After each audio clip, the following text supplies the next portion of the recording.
Me again. This is the end of the day. So good evening.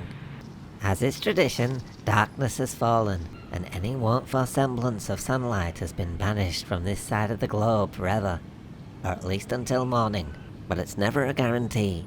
Out here in the pitch blackness, only the celestial bodies of constellations can guide you, such as the big, tall building, or the 24-hour Gemini.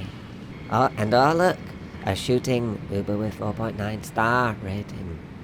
Think not of the darkness as having obscured your view, but rather as something that has unveiled another world previously shrouded in light.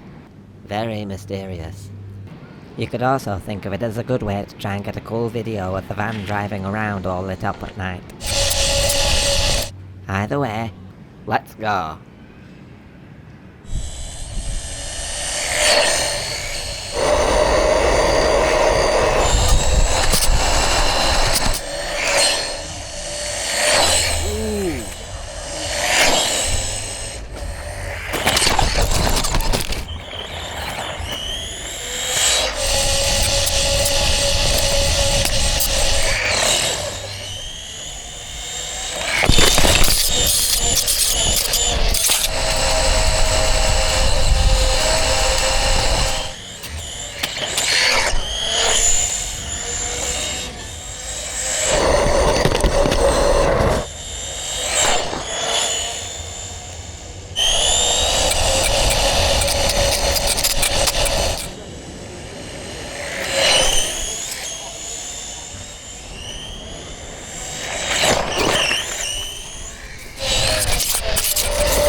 Well, whether the daylight will return remains to be seen, and I am left to contemplate how we are not always guaranteed a bright tomorrow, or even a tomorrow at all.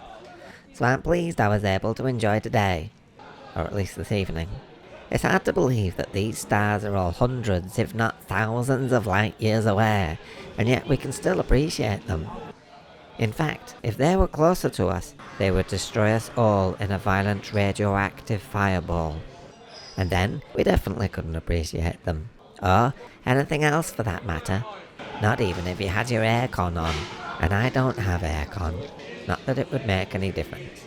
Anyway, my point is, I'm happy appreciating white-hot spinning spheres of fusion-bound plasma suspended in space from a distance, thank you very much. This was fun though, wasn't it? Thanks again for watching, good night, and goodbye again.